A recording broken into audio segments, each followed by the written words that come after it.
Good morning mga idol, it's Wednesday today.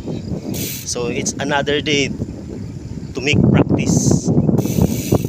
So wala pa si haring araw. So dito na tayo sa kalsada. Madilim pa.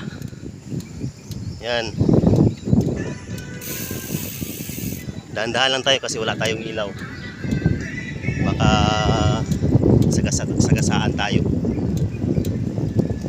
Yan. Maliwalas na umaga. Papunta tayo ng diversion ngayon. Ikot lang tayo kasi may gagawin pa tayo mamaya. So susubukan kong mag-interval. Baka sakaling babalik yung lakas natin. Hindi ko na mapapakita sa inyo kasi secret lang natin yun. Alam na ng mga idol ko yan paano mag-ensayo yung mga malalakas.